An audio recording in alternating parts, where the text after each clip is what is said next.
John 1 অধ্যায়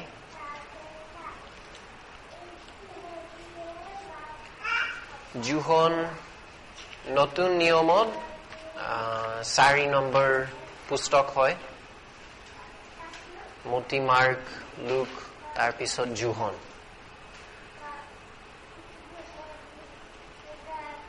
আমাৰ আগৰ বিষয় লৈ পবিত্ৰ আত্মাৰ ফল শেষ হ'ল যোৱা সপ্তাহ সো আজি নতুন এটা বিষয় লৈ আমি চাও আৰু মই সিদ্ধান্ত লৈছো বহুত সময়ৰ বাবে বহুত সপ্তাহৰ বাবে জোহনৰ শুভবাৰ্তা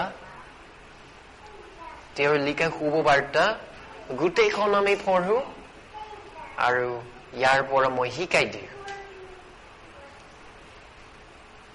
তো আজি 1 অধ্যায় হ'ব কিন্তু গোটেই অধ্যায় নহয় 1 পদৰ পৰা 18 লৈ সিমান আমি পঢ়িম তাৰ পিছত মই বুজাই দিম সো আমি পঢ়ো 1 পদৰ পৰা 18 লৈ তাৰ পিছত আকৌ আমি প্ৰাৰ্থনা কৰো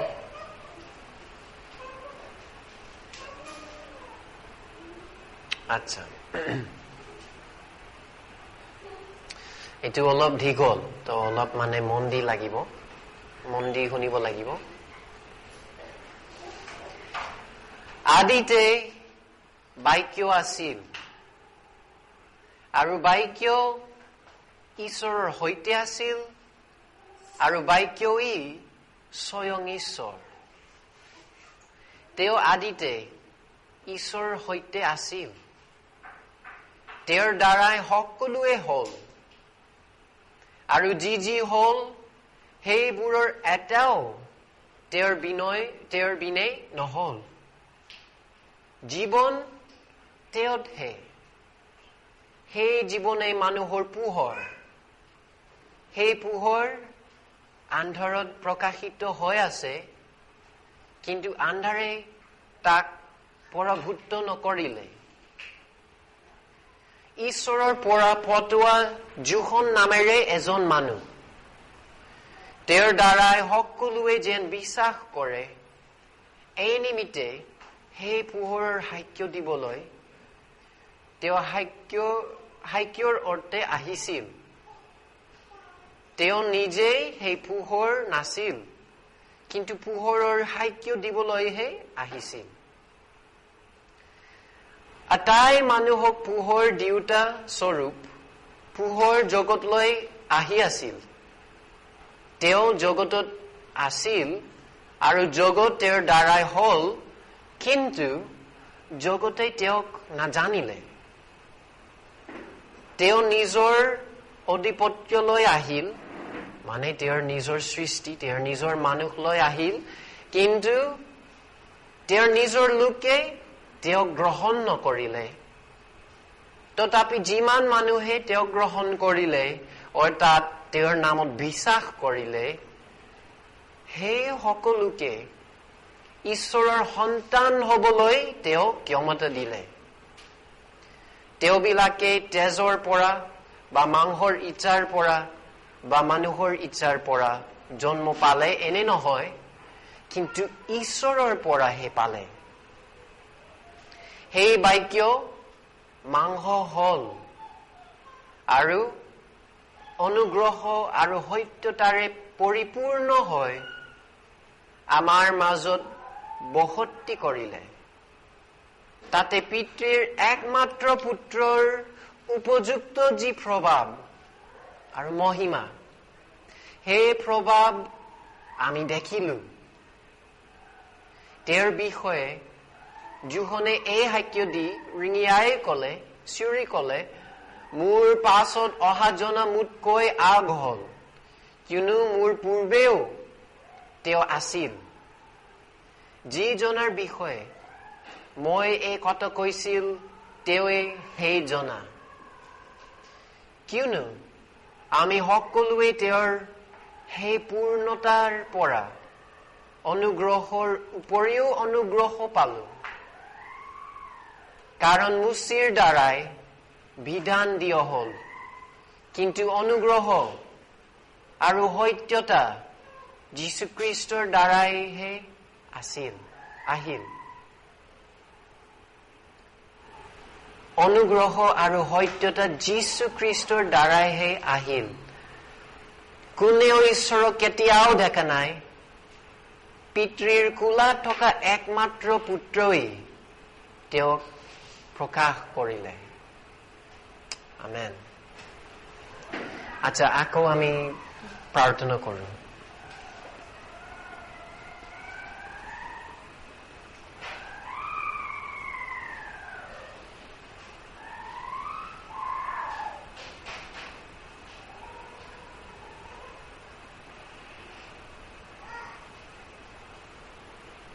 স্বৰ্গতক পিতৃ, এই তোমাৰ বাক্য হয়। আৰু প্ৰভু, যি আমি এইমাত্ৰ পঢ়িছিলো, আমাক সহায় কৰা বুজিবলৈ, গ্ৰহণ কৰিবলৈ, বিশ্বাস কৰিবলৈ। প্ৰভু, আমাৰ দায়িত্ব আছে। সকলোৰে কাৰণে আমাৰ দায়িত্ব হ'ল তোমাক জনা, তোমাক সেৱা কৰা, তোমাক ভাল পোৱা। আমাক সহায় কৰা এই সময়ত, যাতে শয়তানে আমাক বাধা কিনি নিদিয়ে, যাতে শয়তানে মানুহৰ মনত খেলি মেলি নকৰে। প্ৰভু, মই জানো যে যীশুৰ বাহিৰত চবে পাপত মৰি আছে। যীশুৰ বাহিৰত, তেওঁৰ অনুগ্ৰহ আৰু দয়াৰ বাহিৰত আমাৰ উপায় নাই। আমাক সহায় কৰা প্ৰভু। মই জানো যে বেলেগ বেলেগ মানুহে এই ৰুমত আহি থাকে, আৰু আজি ৰাতি আহিছে।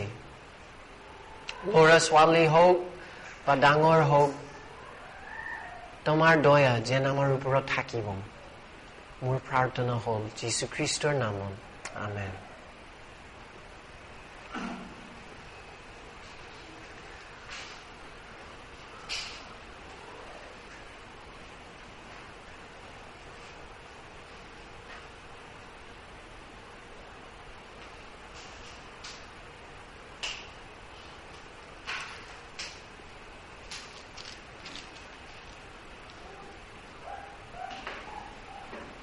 আচ্ছা, আজি ৰাতি আমাৰ প্ৰথমবাৰ জোহনৰ লিখা শুভবাৰ্তা পঢ়াৰ কাৰণে হয়। আমাৰ প্ৰথমবাৰ পঢ়িলে নিশ্চয় প্ৰথম অধ্যায়, এক অধ্যায়ত আমি আৰম্ভ কৰিম। সেইকাৰণে 1 পদৰ পৰা 18লৈ আমি পঢ়িছিলো। যেতিয়া কিতাপ দোকানৰ পৰা আমি এটা নতুন কিতাপ কিনি আনো, সদায় প্ৰথম পৃষ্ঠালৈ পঢ়িব লাগিব। প্ৰথম পৃষ্ঠাৰ পৰা শেষলৈ পঢ়িব লাগে, যাতে আমি বুজো। আৰু বাইবেলৰ ভিতৰত যি সৰু পুস্তক আছে, পুৰণি নিয়মত হওক বা নতুন নিয়মত হওক, এইটো একেই অৱস্থা যে মন দি পঢ়িব লাগিব। আনকি এই প্ৰথম পৃষ্ঠাৰ পৰা, প্ৰথম অধ্যায়ৰ পৰা। আৰু মই জানো সেই মানুহ যিহেতু লিখিছিলে, জোহন যীশুখ্ৰীষ্টৰ এজন অনুগামী আছিল, এজন বিশ্বাসী আছিল। জোহনে সিদ্ধান্ত লৈছে, আৰু পবিত্ৰ আত্মা, ঈশ্বৰৰ আত্মাত তেওঁক সহায় কৰিলে, এটা পুস্তক, এটা লিখা শুভবাৰ্তা বনাবলৈ, লিখিবলৈ, মানুহক দিবলৈ। কিয়? যাতে যীশুখ্ৰীষ্টৰ জীৱনলৈ আমি পঢ়িব পাৰিম। এই কিতাপৰ আগত পুৰণি নিয়ম থাকে। পুৰণি নিয়ম হ'ল যীশুখ্ৰীষ্টৰ আগতে, তেওঁৰ জন্মৰ আগত। নতুন নিয়মত এই প্ৰথম 4টা পুস্তক যি আমি পাওঁ, মতি, মাৰ্ক, লুক, জোহন, এই 4টা যীশুখ্ৰীষ্টৰ জীৱনৰ ওপৰত হয়। তেওঁৰ জীৱনত যি ঘটিলে, তেওঁৰ মৃত্যু, তেওঁৰ পুনৰুত্থানলৈ হয়। কিন্তু এজন মানুহৰ জীৱনলৈ যদি আমি কওঁ, যদি আমি লিখো, প্ৰথম কথা কি হ'ব লাগে? প্ৰথম কথা হ'ব তেওঁৰ পৰিচয়। তেওঁ কোন হয়, কৰ পৰা আহিছে। যেতিয়া দুজন মানুহ ৰাস্তাত বা ঘৰত চিনাকি হয়, সিহঁতৰ প্ৰথম কথা প্ৰায় সদায় মানে আপুনি ক'ত থাকে, আপুনি কৰ পৰা, আপুনি কোন, আপোনাৰ নাম কি। যীশু খ্ৰীষ্টৰ জীৱন লৈ আমি যি পঢ়িছিলো এইটো একেই। যীশু খ্ৰীষ্ট কোন হয়। তো আকৌ চাও 1 অধ্যায় 1 পদ। যীশুৰ নাম লিখা নাই, এইটো দেখা যাব 18 পদত। যীশু খ্ৰীষ্টৰ দ্বাৰাহে আহিল অনুগ্ৰহ আৰু সত্যতা। কিন্তু এই পদত বেলেগ এটা নাম, বেলেগ এটা টাইটেল বা পদ দেখা গ'ল। আদিতে বাক্য আছিল আৰু বাক্য ঈশ্বৰৰ সৈতে আছিল আৰু বাক্যই স্বয়ং ঈশ্বৰ। যীশু খ্ৰীষ্টৰ পৰিচয় কি? ইয়াতে লিখা আছে বাক্য, ঈশ্বৰৰ বাক্য। যীশু বাক্য হয়। লিখা আছে যে আদিতে বাক্য আছিল। এইটো বুজাইছে আদিতে, একদম আদিতে। আনকি এই পৃথিৱীৰ আগত ঈশ্বৰে কোনো বস্তুৱে মানে বস্তুবোৰক সৃষ্টি কৰাৰ আগত আছিলে। যেতিয়া আমাৰ জন্ম হোৱা নাই, যেতিয়া পৃথিৱী পৰ্বত সাগৰ একো নাছিলে, কেৱল ঈশ্বৰ, সেই সময়তে আৰু এজন আছিলে, বাক্য। বাক্য কোন? বাক্য কি বুজাইছে? লিখা আছে আদিতে, একদম আদিতে বাক্য আছিল, বাক্য ঈশ্বৰৰ সৈতে আছিল আৰু বাক্যই স্বয়ং ঈশ্বৰ। এইটো আচৰিত কথা যে বাক্য, আৰু এইটো বুজাইছে ঈশ্বৰৰ পুত্ৰ প্ৰভু যীশু। অলপ পিছত এইটো দেখা যাব। বাক্য ঈশ্বৰৰ লগত, কিন্তু বাক্য নিজেই ঈশ্বৰ হয়। ঈশ্বৰৰ লগত হয় আৰু নিজেই ঈশ্বৰ হয়। আৰু এই সৰু কথাৰ পৰা আমি অলপ অলপ গম পাওঁ, বাইবেলত যি শিক্ষা আমি জানো যে সঁচা হয়, ঈশ্বৰ এজনা, অকল এজন ঈশ্বৰ আছে। কিন্তু ঈশ্বৰৰ ভিতৰত তিনিটা পৰিচয়, তিনিটা ব্যক্তি আছে, পিতৃ, পুত্ৰ আৰু আত্মা, পবিত্ৰ আত্মা। এই তিনিজন সম্পূৰ্ণৰূপে ঈশ্বৰ হয়। তো আমাৰ প্ৰথম কথা আজি ৰাতি হ'ল যীশু খ্ৰীষ্ট কোন হয়। বহুত মানুহে যীশুক অলপ চলপ মানে সন্মান কৰে আৰু মানে গুৰুত্ব বুলি ভাবে। সি এজন গুৰু, সি এজন শিক্ষক, সি এজন নবী, বা সি এজন ডাঙৰ ব্যক্তি বহুত আগৰ কালত। কিন্তু আচলতে এইটো সব নহয়, এইটো যথেষ্ট নহয়। যোনে গম পালে আৰু তেওঁৰ প্ৰথম কথা যীশুৰ জীৱন লয়, সেই যে যীশু কোন হয়। যীশু আদিতে আছিলে, ঈশ্বৰৰ বাক্য স্বৰূপ, আৰু তেওঁ ঈশ্বৰৰ লগত আছিল, সৈতে আছিল, আৰু তেওঁ নিজেই স্বয়ং ঈশ্বৰ। মানে কি? পিতৃ ঈশ্বৰ আৰু পুত্ৰ ঈশ্বৰ এক হয়। এই দুজন আৰু পবিত্ৰ আত্মা আমি ভাগ কৰিব নোৱাৰো। মানে তেওঁলোকে সদায় এক হৈ থাকে। কোনো সৃষ্টি কৰাৰ আগত, কোনো বস্তু থকাৰ আগত, যেতিয়া একো নাছিলে, একো মানুহ নাই, জন্তু নাই, বেলেগ কোনো প্ৰাণ আত্মা নাই, জগতো নাই, সেই সময়তে অকল ঈশ্বৰ আছিল, পিতৃ, পুত্ৰ আৰু পবিত্ৰ আত্মা।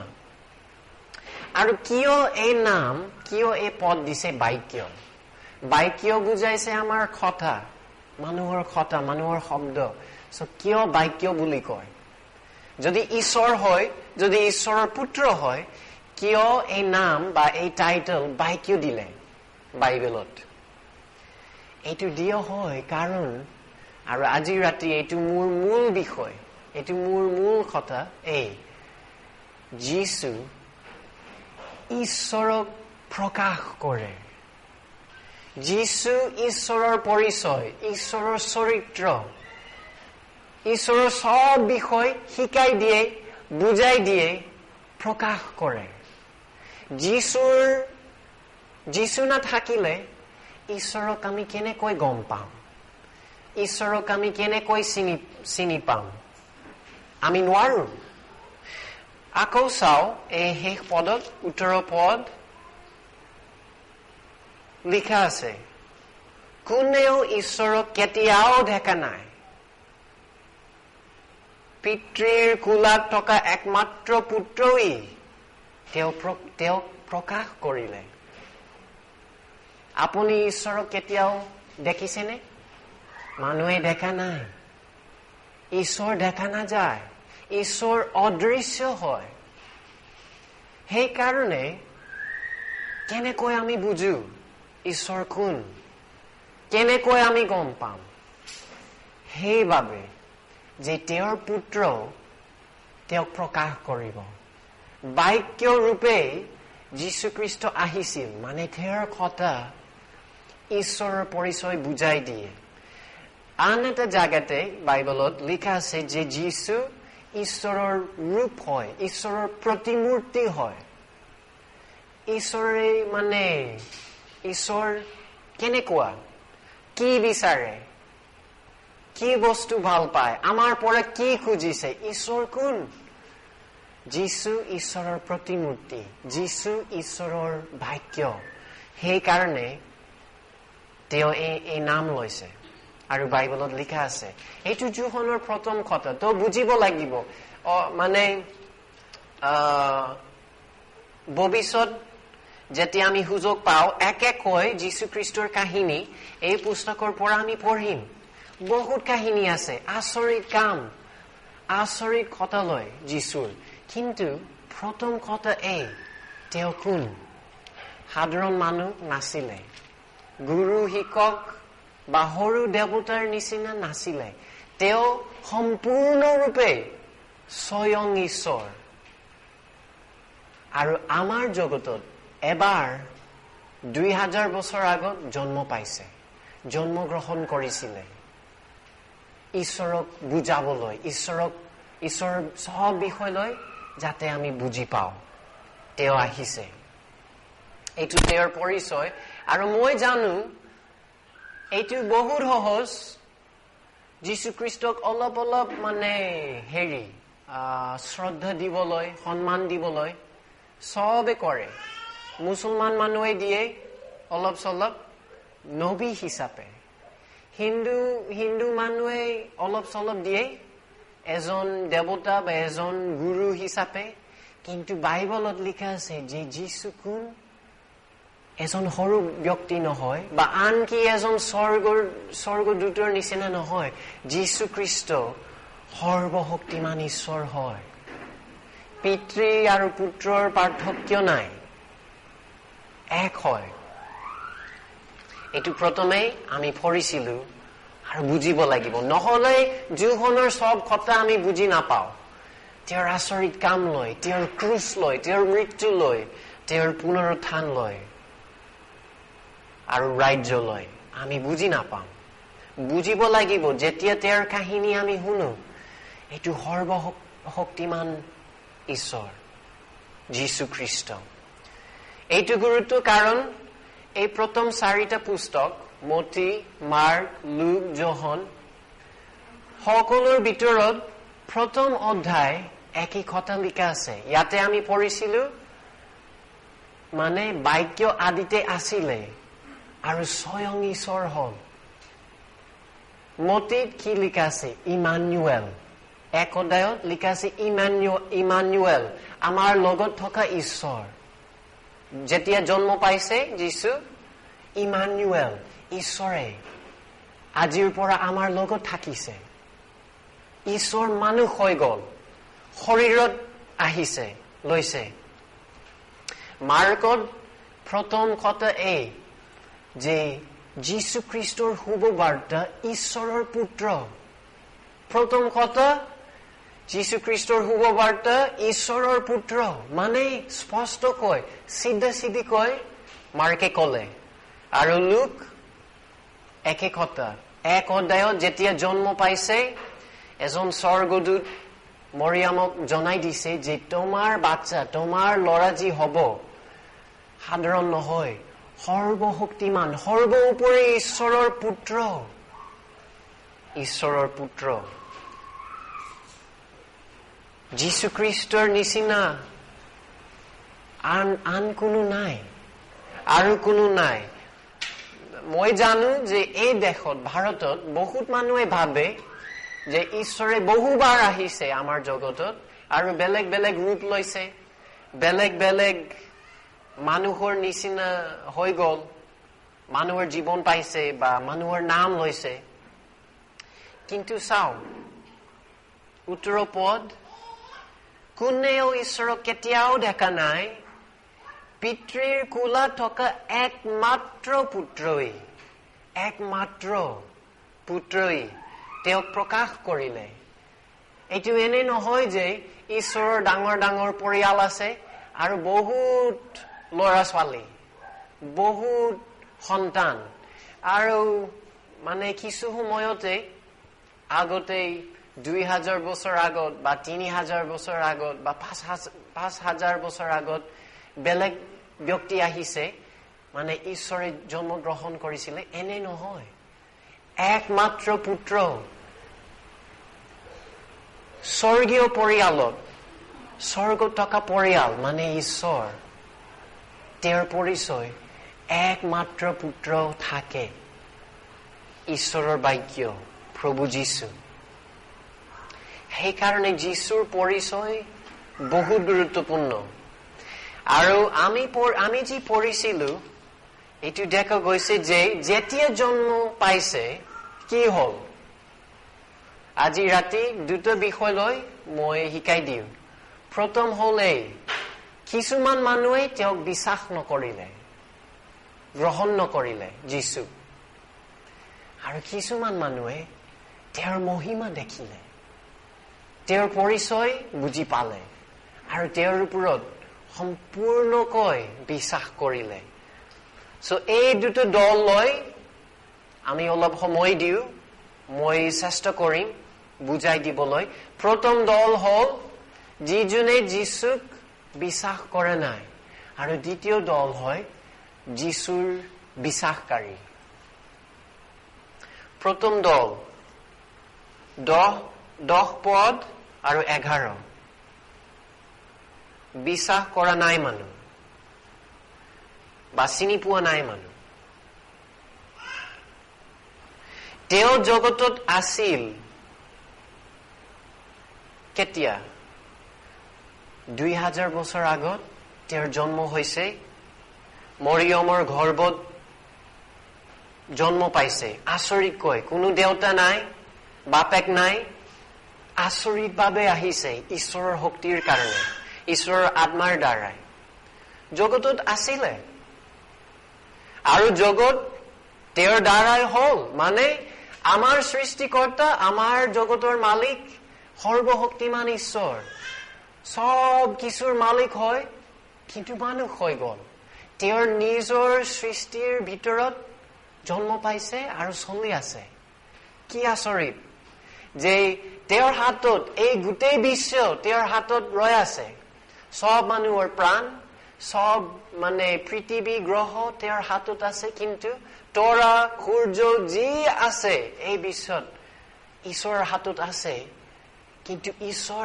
আমাৰ পৃথিৱীত সোমাইছে জন্ম পাইছে আমাৰ জগতত আছিল আৰু জগত তেওঁৰ দ্বাৰাই হ'ল কিন্তু জগতে তেওঁক নাজানিলে আচৰিত কথা যেতিয়া যীশু আহিছে যেতিয়া স্বয়ং ঈশ্বৰ জন্মগ্ৰহণ কৰিছিলে মানুহে তেওঁক চিনি পোৱা নাই নাজানিলে 11 তেওঁৰ নিজৰ অধিপত্যলৈ আহিল কিন্তু তেওঁৰ নিজৰ লোকে তেওঁক গ্ৰহণ নকৰিলে মানে কি আমি তেওঁৰ নিজৰ হয় আমি তেওঁৰ সৃষ্টি আমি তেওঁৰ মানুহ আৰু বিশেষকৈ যীশুখ্ৰীষ্ট যিহুদী জাতিৰ ভিতৰত জন্ম পাইছে।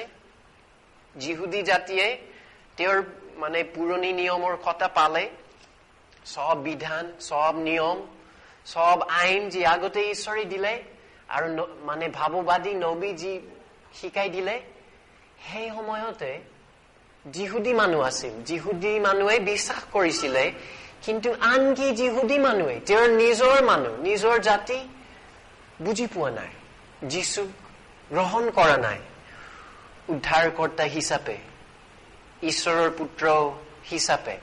আমি জানো আৰু পিছত আমি পঢ়িম, বহুত কাহিনী আছে যেতিয়া যীশুখ্ৰীষ্ট মানে প্ৰচাৰ কৰিলে মানুহে কি কৰিছে যে আপুনি বেয়া কথা কৈছে, আপুনি ঈশ্বৰক অপমান কৰিলে, নিজকে ঈশ্বৰৰ পুত্ৰ বুলি ভাবে, আৰু তাৰ পিছত মানে মাৰিব খুজিছিলে যীশুক। পাথৰ লৈছে দলিয়াবলৈ, ধ্বংস কৰিবলৈ যীশুখ্ৰীষ্টক। তেওঁক বিশ্বাস কৰা নাই, আনকি তেওঁৰ নিজৰ জাতি, আনকি তেওঁৰ নিজৰ সৃষ্টি তেওঁক বুজি পোৱা নাই, চিনি পোৱা নাই। এইটো প্ৰথম দল। দ্বিতীয় দল 14 পদ। সেই বাক্য মানে স্বয়ং ঈশ্বৰৰ প্ৰতিমূৰ্তি যীশুখ্ৰীষ্ট, সেই বাক্য মাংস হল, মানুহ হৈ গল। আমাৰ নিচিনা ছাল চুলিখিনি মাংস শৰীৰ পাইছে, ঠিক আমাৰ নিচিনা আচল মানুহ, সাধাৰণ মানুহৰ নিচিনা দেখাত আচল শৰীৰত বাস কৰিলে, মাংস হল আৰু অনুগ্ৰহ আৰু সত্যতাৰে পৰিপূৰ্ণ হৈ আমাৰ মাজত বসতি কৰিলে, থাকিলে। তাতে পিতৃৰ একমাত্ৰ পুত্ৰৰ উপযুক্ত যি প্ৰভাৱ, সেই প্ৰভাৱ আমি দেখিলো। তো কিছুমান মানুহে যেতিয়া যীশুৰ লগত লগ পাইছে, চিনাকি হৈছে, যেতিয়া তেওঁৰ প্ৰচাৰ শুনিছিলে ৰাস্তাত বা পথাৰত, আচৰিত হৈ গল। তেওঁৰ মহিমা দেখি, তেওঁৰ কথা শুনি, ইমান অনুগ্ৰহ, দয়া, ইমান সত্যতা, সেই মুহূৰ্ততে সিহঁতে বিশ্বাস কৰিলে যে এওঁ নিশ্চয় ঈশ্বৰৰ পুত্ৰ, এওঁ নিশ্চয় এই জগতৰ উদ্ধাৰকৰ্তা, যি বহুত বছৰৰ বাবে আমি অপেক্ষা কৰিছিলো, ৰখি আছিলো। এদিন আমি জানো যে এদিন সি নিশ্চয় আহিব, আৰু আজিকালি আহিছে, আমাৰ লগত আছে। কিছুমান মানুহে বিশ্বাস কৰা নাই, আৰু কিছুমান মানুহে যীশুক দেখি বুজি পালে তেওঁ কোন, ঈশ্বৰৰ পুত্ৰ। তো প্ৰথম দল লৈ আৰু দ্বিতীয় দল লৈ আপোনালোকে বুজিব লাগিব। আপোনাৰ জীৱনৰ কাৰণে বহুত প্ৰয়োজন, বহুত গুৰুত্বপূৰ্ণ এই কথা। কাৰণ যীশু গোটেই ইতিহাস ভাগ কৰে। ঠিক এটা ৰাস্তাৰ নিচিনা, যাৰ দুপথ আছে, মানে দুই পথলৈ যায়। সেই ৰাস্তাত যেতিয়া ভাগ হৈ যায় দুই পিনে, আমি কলৈ যাম, কোনফালে যাম, সোঁফালে না বাওঁফালে? যীশুখ্ৰীষ্ট ঠিক তেনেদৰে, যেতিয়া যীশুৰ লগত আমি চিনাকি হওঁ, যেতিয়া যীশুৰ কথা আমি শুনো, আমি কি কৰো? বিশ্বাস কৰো নে নাই? এইটো বহুত গুৰুত্বপূৰ্ণ সকলোৰ কাৰণে। মানে বেলেগ কোনো সিদ্ধান্ত নাই, আপুনি হয়তো বিশ্বাস কৰিব, নহলে বিশ্বাস নকৰে, গ্ৰহণ নকৰে। কিন্তু সেই সময়ৰ পিছত আৰু জীৱন শেষ হৈ যোৱাৰ পিছত সব কিছু এই সিদ্ধান্ত, এই বিশ্বাসৰ ওপৰত নিৰ্ভৰ হৈ আছে। এইটো ইমান গুৰুত্বপূৰ্ণ, কাৰণ আমি পঢ়িছিলো, যিমান তেওঁৰ ওপৰত বিশ্বাস কৰিলে ঈশ্বৰৰ সন্তান হবলৈ ক্ষমতা পাইছে, অনুমতি পালে, ঈশ্বৰৰ সন্তান বুলি গ্ৰহণ কৰা হব। সেইদিন যেতিয়া এই জগত শেষ হৈ যায়, যেতিয়া আপোনাৰ জীৱন শেষ হৈ যায়, যিশুৰ বাহিৰত থাকিলে উপায় নাই, দয়া নাই, ঈশ্বৰৰ সন্তান আপুনি নহব। মানে পাপত থাকিলে যীশু খ্ৰীষ্টলৈ নাহিলে সেইদিন আমাৰ বিচাৰ হ'ব, আমাৰ শাস্তি হ'ব।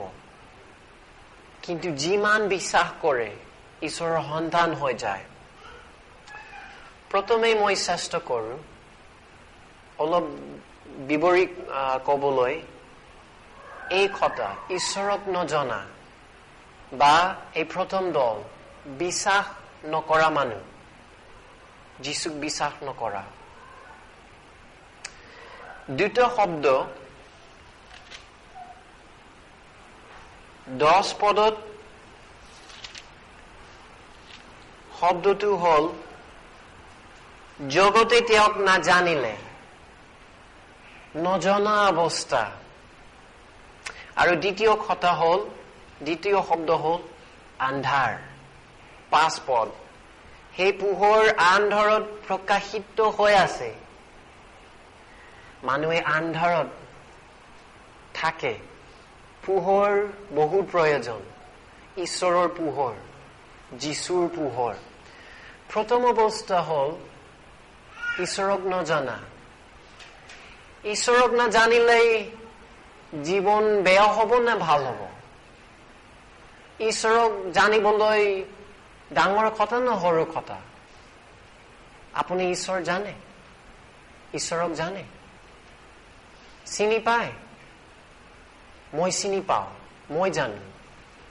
আৰু এই মানুহ যোহন তেওঁ জানিছিলে, সেইকাৰণে চব লিখিছিলে। ঈশ্বৰ কোন হয় আপুনি জানে? মানে আচলতে আপোনাৰ অন্তৰত এটা সম্পৰ্ক আছেনে ঈশ্বৰৰ লগত? বহুত মানুহে নাজানে। জন্মৰ পৰা আমাৰ নিজৰ পাপ থকাৰ কাৰণে আমি ঈশ্বৰক নাজানো। ঈশ্বৰ অচিনাকি হয় আমাৰ লগত। আৰু কিছু বস্তু আছে, এইটো ইমান ডাঙৰ নহয় যদি আমি নাজানো। আকাশত যিমান তৰা আছে মই নাজানো, আৰু এইটো ইমান গুৰুত্বপূৰ্ণ নহয়। মানুহে নাজানে, মানুহে হিচাপ কৰিব নোৱাৰে। বা যেতিয়া মই প্ৰথমে ভাৰতত আহিছিলো, ক্ৰিকেটৰ খেল যেতিয়া টিভিত মই চালো, একো বুজি পোৱা নাই মানুহে কি কৰি আছে। আমেৰিকাত ক্ৰিকেট মানুহে নেখেলে, বেলেগ খেল তাতে আছে। ক্ৰিকেটৰ বিষয় লৈ এইটো ইমান গুৰুত্ব নহয়, হয়নে? বা গুৱাহাটী চহৰত থাকিলে অলপ দূৰত ব্ৰহ্মপুত্ৰ মানে নদী বৈ আছে। ক'ৰ পৰা আহে যদি আপুনি নাজানে ডাঙৰ কথা নহয়। এইটো আহিব, পানী আহিব, আপুনি বেছি জানিব নালাগে। কিন্তু কিছু বিষয় আছে আমি নাজানিলে বহুত বিপদ, বহুত ডাঙৰ প্ৰব্লেম, সমস্যা হ'ব। যেনে ঔষধৰ বিষয়। যদি আমাৰ বেমাৰ আছে, ঔষধৰ বিষয়ে অলপ চলপ জানিবলৈ বহুত প্ৰয়োজন। আৰু আমি যদি নাজানো ডক্টৰৰ ওচৰলৈ যাওঁ, ফাৰ্মাচীলৈ যাওঁ, আৰু আমি খুজো, আমি সুধিব লাগিব এই ঔষধ কি কৰিব। বেলেগ ঔষধ ললে, বেলেগ ঔষধ খালে আমি মৰিলোহেঁতেন। বেয়া ঔষধ, যদি উপযুক্ত ঔষধ আমি নাখাওঁ আমাৰ জীৱন শেষ। কিন্তু যদি ঠিক ঔষধ আমি চিনি পাওঁ আৰু খাই জীৱন পায়, এইটো ভাল হ'ব, এইটো গুৰুত্ব হ'ব। কিছু বিষয় আছে এই জীৱনত চবে জানিব লাগিব। বা যদি আমি বাহিৰত ঘূৰি ফুৰো আৰু চহৰৰ চব বাইলেন পথ ৰাস্তা আমি চিনি পোৱা নাই, এই সব আমাৰ মানে ওচৰে পাজৰে পৰিৱেশ যদি আমি চিনি পোৱা নাই, আমি কেনেকৈ ঘৰলৈ যাম? এইটো ডাঙৰ কথা। ৰাস্তা চিনি পাব লাগে, কোন ৰাস্তা কোনফালে মোৰ ঘৰত যায়, এইটোও ডাঙৰ। কিন্তু সবতছে ডাঙৰ বিষয় হ'ল ঈশ্বৰনো কোন? ঈশ্বৰ ক'ত আছে? ঈশ্বৰ কি কৰে? ঈশ্বৰে কি বিচাৰে আমাৰ পৰা? আপুনি জানে? ঈশ্বৰ কোন, ঈশ্বৰ ক'ত, ঈশ্বৰ কি বিচাৰে জানিব লাগিব।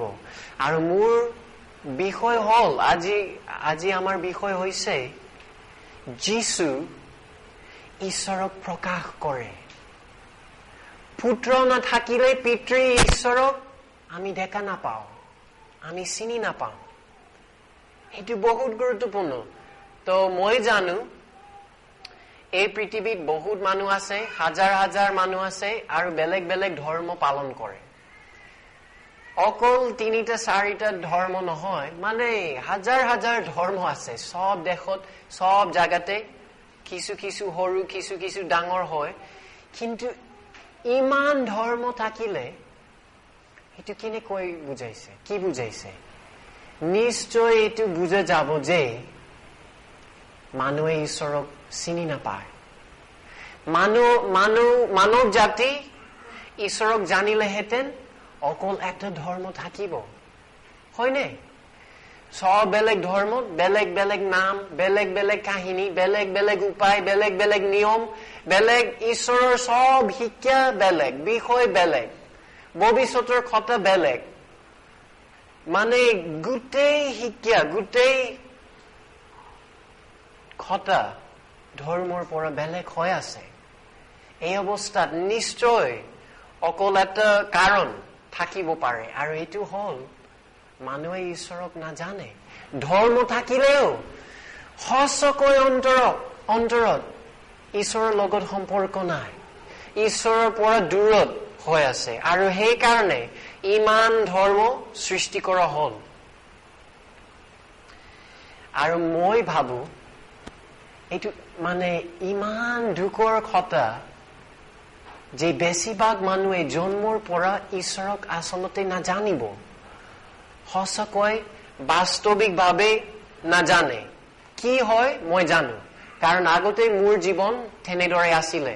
মানে মুছলমান হওক, হিন্দু হওক বা মিছা খ্ৰীষ্টানো হওক, যিকোনো ধৰ্ম সৰু কালৰ পৰা সদায় কি হয় যে দেউতা মাকৰ পৰা এটা নাম, ঈশ্বৰৰ নাম বুলি আমি পাওঁ, আমি শুনো।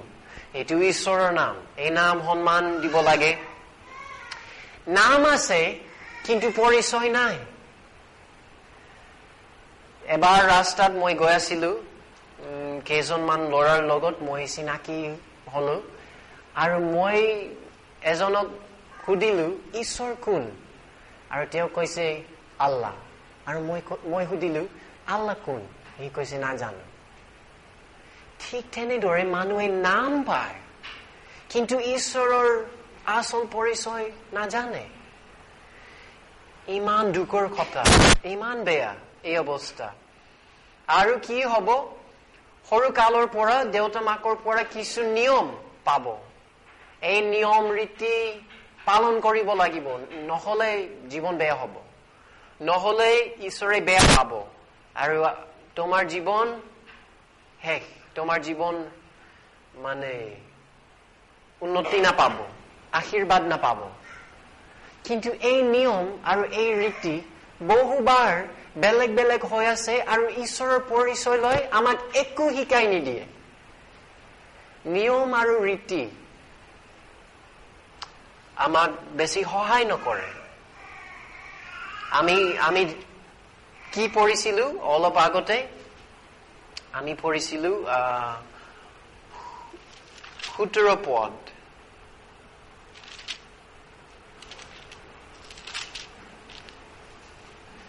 কাৰণ মুচিৰ দ্বাৰাই বিধান দিয়া হল, কিন্তু অনুগ্ৰহ আৰু সত্যতা যীশু খ্ৰীষ্টৰ দ্বাৰাহে আহিল।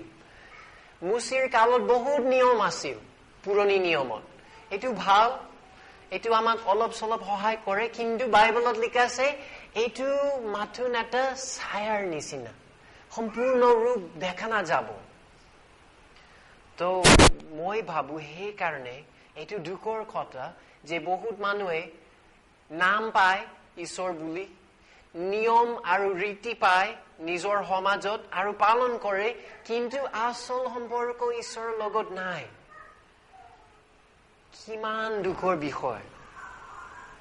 বা যদি এজন মানুহ কয় যে যি মোৰ সমাজত থকা মানুহে বিশ্বাস কৰে ময়ো বিশ্বাস কৰো বা যি মোৰ পৰিয়ালে বিশ্বাস কৰে মই বিশ্বাস কৰো তেনেহলে এইটো নিশ্চয় মানে আমাৰ নিজৰ মন নিদিলে আমাৰ নিজৰ জ্ঞান নিদিলে বা চিন্তা নিদিলে এটি নিশ্চয় ভুল হ'ব এইটো হ'ল অন্ধবিশ্বাস বুজিব লাগিব খুজিব লাগিব ঈশ্বৰ আপুনিনো কোন আমাৰ নিজৰ ঈশ্বৰ আমাৰ নিজৰ ধৰ্ম আমি বনাব নোৱাৰো এইটো পাপ হ'ব ঈশ্বৰ সুখী নহব ঈশ্বৰে বহুত আগতে মুছিৰ কালত ক'লে মই যি আছো হেই আছো মানে ঈশ্বৰৰ অৱস্থা ঈশ্বৰৰ পৰিচয় আমি সলনি কৰিব নোৱাৰো এইটো আমাৰ সিদ্ধান্ত নহয় ঈশ্বৰ যি হয় এনেদৰে হ'ব আৰু আমি শিকিব লাগিব ঈশ্বৰ কোন হয় এইটো নিশ্চয় বহুত বেয়া হ'ব যদি এজন ল'ৰা বা যদি এজন ছোৱালী নিজৰ দেউতা মাকক চিনি পোৱা নাই যদি মানে সৰু কালত সিহঁতৰ পৰা বহুত দূৰত যায় কিবা এটা দুৰ্ঘটনা হয় বা বেলেগ কাৰণে গছি যায় আৰু ডাঙৰ হওঁতে দেউতা মাক মানে ওচৰে পাজৰে আছে কিন্তু চিনি পোৱা নাই নুবুজে এইটো মানে দুখৰ কথা কিন্তু কিমান দুখ হ'ব যদি আমাৰ নিজৰ ঈশ্বৰ আমাৰ নিজৰ সৃষ্টিকৰ্তাক আমি চিনি পোৱা নাই আমাৰ স্বৰ্গীয় পিতৃ আপুনি ঈশ্বৰ জানেনে ঈশ্বৰক জানে বাইবেলত যীশু খ্ৰীষ্টৰ কাহিনী শুনা যায় আৰু যীশুৰ ভিতৰত ঈশ্বৰ দেখা যাব অদৃশ্য ঈশ্বৰ দেখা যাব মোৰ আন এটা প্ৰশ্ন আপুনি যদি ঈশ্বৰক নাজানে আজিলৈকে আপুনি যদি এনেই জীৱন যাপন কৰি আছে এইটো আপোনাৰ মনত ঠিক হয়নে এইটো ঠিক না ভুল যদি মানুহে ঈশ্বৰক নাজানে এইটো ঠিকে আছে নেকি এইটো নিশ্চয় বেয়া মই বাৰে বাৰে সুধিছিলো মানুহৰ পৰা যে মই নাজানো মই ক'ব নোৱাৰো ঈশ্বৰ কোন হয় বা মৃত্যুৰ পিছত কি হ'ব বা মোৰ জীৱনৰ উদ্দেশ্য কি মই নাজানো এইটো এবিধ পাপ যদি মানুহৰ নিজৰ প্ৰাণ অৱহেলা কৰে যদি এজন মানুহ নিজৰ অৱস্থা নিজৰ সম্পৰ্ক ঈশ্বৰৰ লগত একো ডাঙৰ বুলি নাভাবে এইটো পাপ হ'ব কাৰণ এইটো বুজাইছে কি আপুনি ঈশ্বৰক নুখুজে আপুনি ঈশ্বৰক প্ৰেম নকৰে যদি ঈশ্বৰ হয় ঠিক আছে থাকিব দিয়ক মোৰ কোনো কথা নাই এইটো পাপ হ'ব এইটো সব মানুহৰ পাপ সেইকাৰণে আন এটা শব্দ আন্ধাৰ অকল নজনা নহয় 5 পদত লিখা আছে আন্ধাৰ হেৰুৱা মানুহে অবিশ্বাসী মানুহে আন্ধাৰত ৰৈ আছে জীৱন যাপন কৰি আছে ঈশ্বৰক নাজানে আৰু জানিব খোজা নাই নিজৰ জীৱনত ব্যস্ত নিজৰ কামত ব্যস্ত নিজৰ পৰিয়ালত ব্যস্ত হয়নে মানে অলপ চলপ সময় দিব নিজৰ ধৰ্ম জন্মৰ পৰা পোৱা ধৰ্মৰ ৰীতি নিয়মবোৰ পালন কৰিবলৈ কিন্তু আচলতে ঈশ্বৰক নাজানে আৰু জানিব নোখোজে এইটো এই জগতৰ ডাঙৰ পাপ আপোনাৰ প্ৰেম ঈশ্বৰৰ বাবে ক'ত আছে ক'ত গ'ল বহুত আগতে যেতিয়া এই পৃথিৱীৰ প্ৰথম পাপ হৈছে মানুহৰ প্ৰেম নাইকিয়া হ'ল সব মানুহৰ অন্তৰ হৃদয় কলা হৈ গ'ল বেয়া হৈ গ'ল আৰু ঈশ্বৰৰ কাৰণে প্ৰেম নাই সেইকাৰণে বাইবেলত লিখা আছে আমি আন্ধাৰত চলি আছো আন্ধাৰত মানুহে চাব নোৱাৰে দেখিব নোৱাৰে উজতি খাব পৰিব বিপদ এই অৱস্থা আৰু বাইবেলত লিখা আছে পোহৰ আছে যীশুৰ ভিতৰত যীশু যেতিয়া আহিছে এই জগতত পোহৰ আহিছে, কিন্তু মানুহে আন্ধাৰত থাকিবলৈ বেছি ভাল পালে। পোহৰ ভয় কৰে, পোহৰৰ পৰা দূৰ থাকে। পোহৰ জানে যে যদি মই পোহৰত যাওঁ মোৰ সব ভাৱ দেখা যাব। ঈশ্বৰৰ নিচিনা মানুহে পবিত্ৰ নহয়, পাপী হয়। সেইকাৰণে নাহে, সেইকাৰণে স্বাৰ্থপৰ আৰু বাহিৰত থাকে। আনকি আমাৰ নিজৰ বিবেক বা তোমাৰ নিজৰ বিবেক, যেতিয়া তুমি বেয়া কাম কৰা তোমাৰ নিজৰ বিবেকে তোমাৰ লগত কথা পাতিব যে এইটো পাপ আছিল, এইটো বেয়া আছিল। কিন্তু মানুহে কি কৰে? বিবেক দমন কৰে, বিবেক মানে দূৰ কৰে। যি ঠিক হয় আৰু মানুহে জানে এইটো ঠিক, এইটো পোহৰ, এইটো আচল পথ, মানুহে অগ্ৰাহ্য কৰে আৰু গুচি যায়।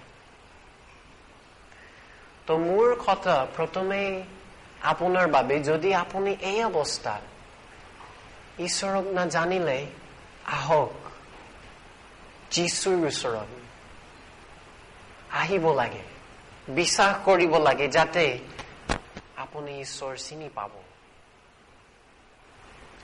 আৰু দ্বিতীয় দল হল যিজন বিশ্বাস কৰিছিলে। যেতিয়া যীশু আহিছে কিছুমান মানুহে বুজি পালে, যীশু খ্ৰীষ্টৰ পৰিচয় গম পালে আৰু বিশ্বাস কৰিলে, আচৰিত হৈ গল।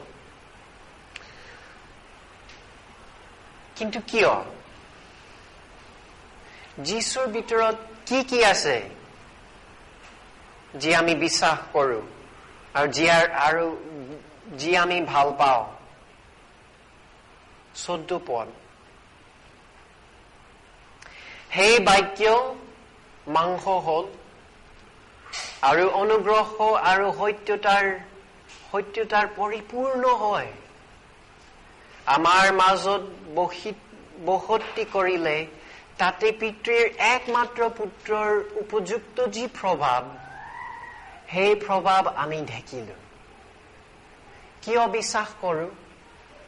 তেওঁৰ প্ৰভাৱ জোহনে দেখিছে। আৰু প্ৰত্যেক বিশ্বাসী, প্ৰত্যেক খ্ৰীষ্টান মানুহে কিয় খ্ৰীষ্টান হৈ গল? জন্মৰ পৰা মানুহে খ্ৰীষ্টান নহয়। এইটো অসম্ভৱ যে জন্মৰ পৰা আমি খ্ৰীষ্টান মানুহ হব। মানে মানুহৰ জীৱনত যেতিয়া যীশুৰ প্ৰভাৱ দেখিব পাৰে, বুজিব পাৰে, তেন্তে সেই সময়ত বিশ্বাসী হৈ যায়। কিয়? যীশুৰ প্ৰভাৱ মানে যীশুৰ মহিমা, যীশুৰ সৌন্দৰ্য, যীশুৰ সব গুণ।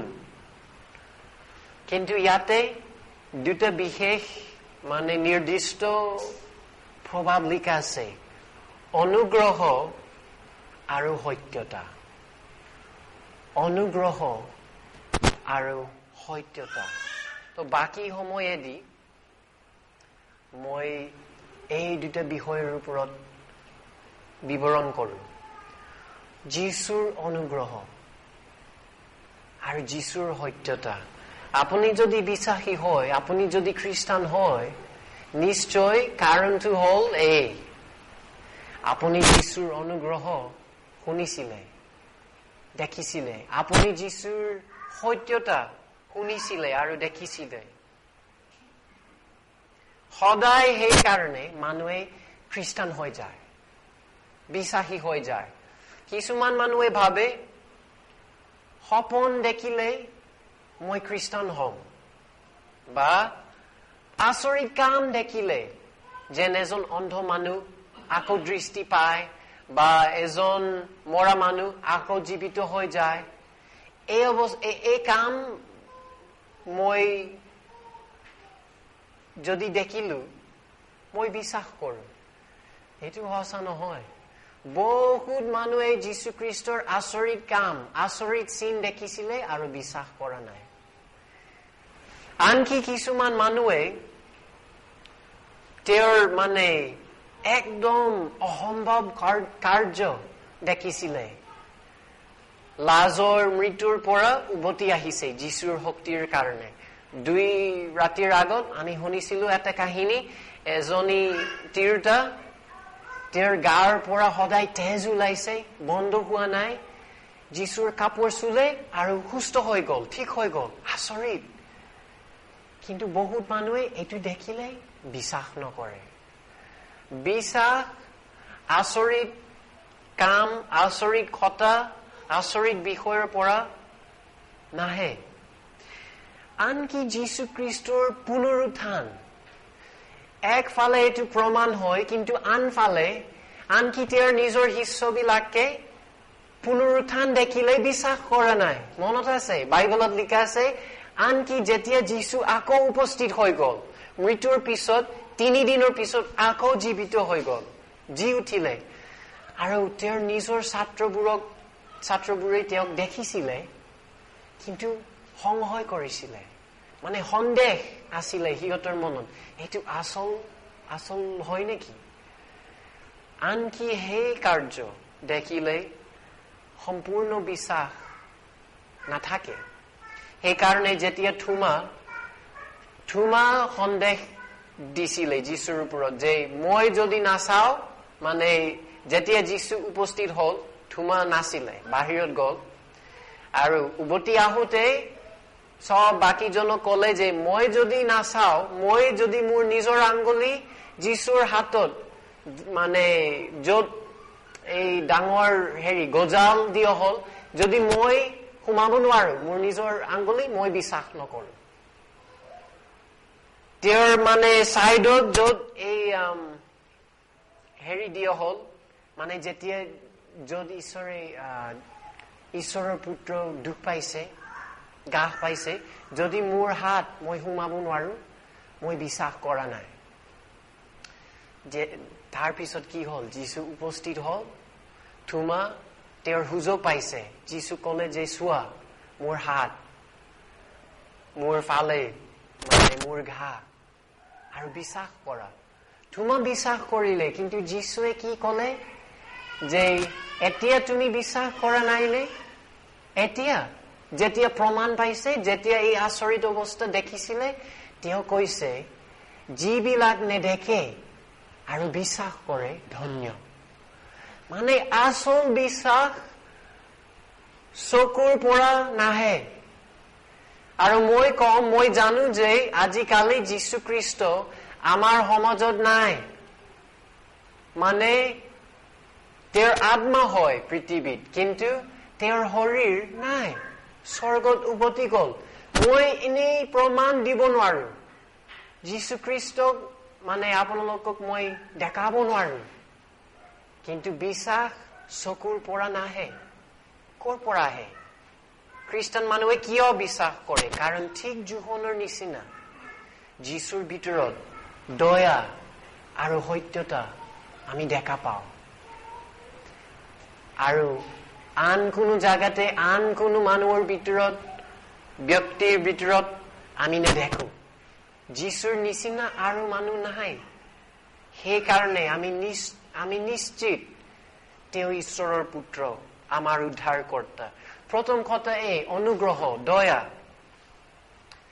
দয়া মানে যেতিয়া এজন মানুহ তোমাৰ কাৰণে দান কৰে দয়া হল যেতিয়া এজন মানুহ তোমাক এটা উপহাৰ দিয়ে এইটো হল দয়া আৰু যীশু খ্ৰীষ্টৰ পৰা একদম আটাইতকৈ ডাঙৰ উপহাৰ আমি পাইছো আন কোনো মানুহ দিয়া নাই যীশুৰ নিচিনা এটা উপহাৰ যীশুৰ নিচিনা দিয়া এটা উপহাৰ আন কোনো নাই এই উপহাৰ কি এই দয়াটো কি পাপৰ মুক্তি বেলেগ কোনো ধৰ্মত পাপৰ মুক্তি নাই বেলেগ কোনো জাগাতে বেলেগ কোনো বিশ্বাসত হিন্দু হোক মুছলমান হোক বুদ্ধ হোক জৈন হোক শিখ হোক সব হোক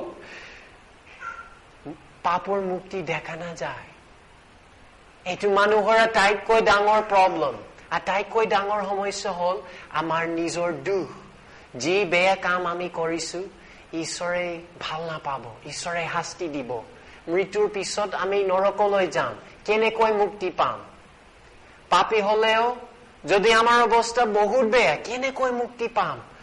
অকল যীশু খ্ৰীষ্টৰ ভিতৰত এই দয়া, এই অনুগ্ৰহ দেখা যায়। সেইকাৰণে আমি নিশ্চিত এনে অনুগ্ৰহ মানুহৰ পৰা নাহে, সাধাৰণ ধৰ্মৰ পৰা নাহে, ঈশ্বৰৰ পুত্ৰৰ পৰা আহিছে। ক্ষমা, মুক্তি, প্ৰেম, অনন্ত জীৱন, সদায়ৰ বাবে ঈশ্বৰৰ লগত সন্তান হিচাপে স্বৰ্গত থাকিবলৈ। এই দয়া, এই অনুগ্ৰহৰ নিচিনা আৰু কোনো নাই। স্বৰ্গ কিয় ভাল হয়? কাৰণ আমাৰ সম্পৰ্ক ঈশ্বৰৰ লগত ঠিক হৈ গল। যদি স্বৰ্গত যাওঁ, এইটো কিয় ভাল হয়? তাতেই আমি স্বাৰ্থপৰ নহম, আমি ধনী নহম, আমি দামী দামী পোচাক বা ইমান সুস্বাদু খোৱা বস্তু নাপাম, এনেদৰে নহয়। মানুহে প্ৰায় ভুলভাৱে শিকাই দিয়ে। স্বৰ্গৰ আশীৰ্বাদ হল যে ঈশ্বৰে আমাক প্ৰেম কৰিব আৰু আমি ঈশ্বৰক প্ৰেম কৰো সদায়ৰ বাবে, চিৰস্থায়ী। এই উপহাৰ, এই অনন্ত জীৱন, এই দয়া যীশু খ্ৰীষ্টৰ পৰা আহে। আৰু ময়ো কম, মই জানো এই বিষয় বেলেগ ধৰ্ম, বেলেগ পথ প্ৰদৰ্শক, বেলেগ মানুহে অলপ চলপ আশা দিয়ে যেন স্বৰ্গলৈ যদি মোৰ পথত তুমি আহা, স্বৰ্গলৈ তুমি আহিবা এদিন। কিন্তু এইটো দয়া নহয়, এইটো কৰ্ম অনুসাৰী হয়। যেনে বেলেগ ধৰ্মতে মানুহে খুব শ্ৰম কৰিব লাগে, খুব খৰচ কৰিব লাগে, খুব যদি স্বৰ্গলৈ যাব খুজিছে, এইটো ইমান সহজ নহয়, খুব টান কাম। গোটেই জীৱন খুব কাম কৰিব লাগিব নিজৰ পৰিত্ৰাণ, নিজৰ মুক্তি অৰ্জন কৰিবলৈ বেতন হিচাপে। এইটো ঠিক নহয়। যীশুৰ পথ, ঈশ্বৰৰ পথ সম্পূৰ্ণৰূপে দয়া। মানুহে একো কাম কৰিব নালাগে। পৰিত্ৰাণ, উদ্ধাৰ বিনামূল্য ঈশ্বৰে দিব। যীশু খ্ৰীষ্টক বিশ্বাস কৰিলে, পাপ এৰি দিলে ঈশ্বৰে বিনামূল্যে দিয়ে দয়াৰ কাৰণে। অকল যীশুৰ ভিতৰত এইটো বিনামূল্য হয়। সব বেলেগ ধৰ্মতে মানুহে নিয়মবোৰ পালন কৰিব লাগিব, নহলে নাযাব, নহলে একো নাপায়। যীশুৱে কি কলে? যীশুৱে কলে, মোৰ ফালে আহা, হে তুমি যি পৰিশ্ৰান্ত আৰু ভাৰাক্ৰান্ত, মোৰ ফালে আহা, মোলৈ আহা বিশ্ৰাম পাবলৈ। মোৰ ভাৰ লঘু। যীশু জানে যে আমাৰ কৰ্ম বেয়া হয়, যে আমি চেষ্টা কৰিলে বাগৰ লাগিছে, বাগৰ হৈ যাব, আমি নোৱাৰো, আমি দুৰ্বল। যীশু কলে, যিজনে মোক বিশ্বাস কৰে নমৰিব, কিন্তু সদায়ৰ বাবে অনন্ত জীৱন পাব। আৰু 2 দিনৰ আগত যি কাহিনী আমি শুনিছিলো, এই তিৰোতা যি তেওঁৰ কাপোৰ চুলে, অকল সৰু এটা স্পৰ্শ দিলে আৰু সেই মুহূৰ্তত তেওঁৰ বেয়া অৱস্থা ঠিক হৈ গল। একো কাম কৰা নাই, একো খৰচ কৰা নাই, দয়া হয়। সেইকাৰণে আমি বিশ্বাস কৰো, হয়নে? সেইকাৰণে তুমি খ্ৰীষ্টান হৈ আছা, যদি খ্ৰীষ্টান হোৱা। সেইকাৰণে তোমাৰ বিশ্বাস আহিছে। যেতিয়া বাইবেলৰ কথা আমি পঢ়ো, যেতিয়া যীশুৰ দয়া আমি চাওঁ, সেই সময়তে সব ভয়, সব সন্দেহ গছি যাব যে যীশুৰ নিচিনা আৰু নাই।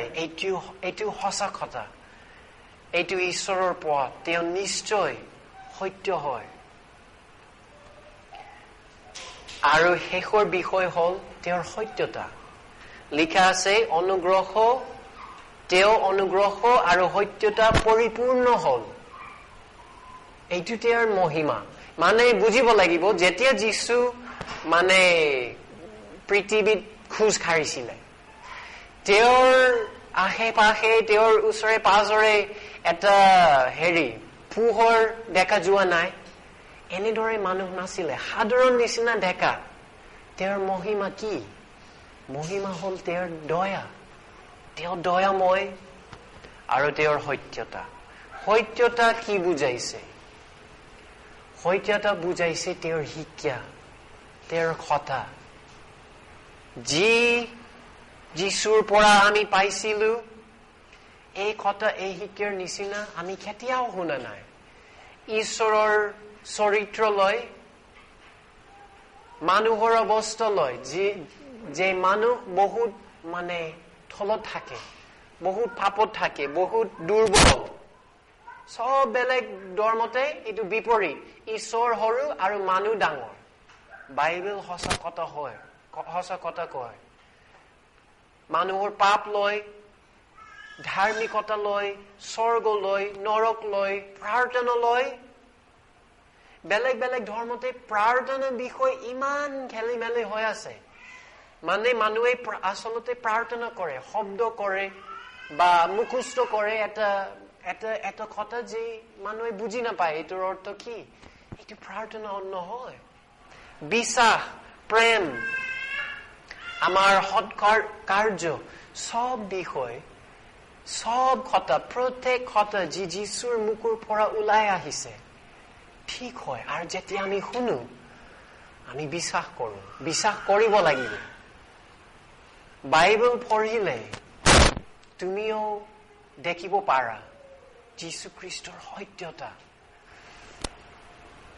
যীশু ক'লে যে মোৰ নিজৰ পৰা মই একো নকলো, পিতৃ ঈশ্বৰৰ পৰা যি মই শুনিছিলো তোমাক মই কৈছিলো। তেওঁৰ প্ৰত্যেক বাক্য, মানে তেওঁ বাক্য আছিল, তেওঁৰ প্ৰত্যেক বাক্য স্পষ্ট, শুদ্ধ, ভুল নাই। সি কেতিয়াও ভুল শিক্ষা দিয়া নাই। এবাৰ তেওঁৰ বন্ধুবিলাকে মানে অলপ কষ্ট পাইছে। সব মানুহে যীশুক এৰি দিলে, সব মানুহে যীশুৰ কথা, যীশুৰ প্ৰচাৰ ভাল নাপালে, গুচি গল। আৰু যীশুৱে নিজৰ বন্ধুবিলাকক সুধিছিলে যে তোমালোকেও যাবা নেকি, মোক এৰি দিবা নেকি? আৰু পিতৰে কি কলে? পিতৰে কলে যে প্ৰভু আমি কলৈ যাম? তোমাৰ জীৱন্ত বাক্য আছে, তোমাৰ কথা জীৱনময়, অনন্ত জীৱন তোমাৰ বাক্যৰ ভিতৰত আছে, আমি কলৈ যাম? এবাৰ মানুহ আহিছে যীশু খ্ৰীষ্টক ধৰিবলৈ, মানে জেলত থবলৈ, আৰু মানে এই সেনা বাহিনীৰ দল আহিছে তেওঁক ধৰিবলৈ, আৰু সুদা হাতেৰে গুচি গল, উভতি আহিছিল। সিহঁতৰ মালিক সুধিছিলে যীচুক ক'ত? তোমাৰ দায়িত্ব আছিল তেওঁক লবলৈ, জেলত থবলৈ। আৰু সিহঁতে কৈছে যে এই মানুহৰ নিচিনা এইটো কেতিয়াও শুনা যোৱা নাই, এই মানুহৰ কথা আমি কেতিয়াও শুনা নাই। এই মানুহৰ কথাৰ নিচিনা ইমান সত্য, ইমান শুদ্ধ। বাইবেলৰ প্ৰত্যেক বাক্য, বিশেষকে যীশু খ্ৰীষ্টৰ কথা। মই জানো যে পুৰণি নিয়মৰ কথা অলপ অন্ধাৰ, অলপ মানে টান বুজিবলৈ, কাৰণ এইটো ছায়া হয়, এইটো লাহে লাহে অলপ অলপ প্ৰকাশ কৰে। কিন্তু আহিছে, সব স্পষ্ট হৈ গল, পূৰ্ণ হৈ গল। তো এতিয়া মই শেষ হলো, আৰু মোৰ উপদেশ এই, আপুনি যদি ঈশ্বৰক নাজানে, জানিব লাগে। এইটো ঠিক নহব যদি আপুনি এই অৱস্থাত থাকে। আপুনি সন্ধান কৰিব লাগে, আপুনি খুজিব লাগিব। ঈশ্বৰৰ বাবে বাইবেলত এটা প্ৰতিজ্ঞা আছে যিজনে বিচাৰে যিজনে সন্ধান কৰে সকলোৱে পাব কেনেকৈ সপোনৰ পৰা নহয় আচৰিত কৰ্ম দেখাৰ পৰা নহয় যীশু খ্ৰীষ্টৰ পৰা তেওঁৰ দয়া তেওঁৰ সত্যতা আমাক প্ৰকাশ কৰে মানে আমালৈ প্ৰকাশ কৰে ঈশ্বৰৰ চৰিত্ৰ আৰু ৰাজ্য ঈশ্বৰক খোজা আৰু তুমি পাবা ঈশ্বৰে পাপী মানুহৰ পৰা লুকাই নাথাকিব যদি পাপী মানুহে নিজকে মানে সৰু কৰায় নম্ৰ হৈ গলে ঈশ্বৰে আমাৰ অৱস্থা চাব আৰু নিজকে প্ৰকাশ কৰিব যীশুৰ ভিতৰত যীশুৰ দ্বাৰাই আৰু খ্ৰীষ্টান মানুহৰ বাবে মোৰ উপদেশ কি তুমি যদি ঈশ্বৰ জানা মনত ৰাখিব লাগিব যে এই জগতৰ আটাইতকৈ ডাঙৰ পুৰস্কাৰ আটাইতকৈ ডাঙৰ আশীৰ্বাদ হল ঈশ্বৰক জানা মুক্তি পোৱা পাপৰ পৰা সেইকাৰণে আমি যে সদায় কৃতজ্ঞ হৈ থাকো আৰু যেন দিনে দিনে আমাৰ বিশ্বাস বাঢ়ি যায় আৰু বেছি যীশুৰ ওপৰত যেন আমি নিৰ্ভৰ কৰো আৰু বিশ্বাস কৰো আমেন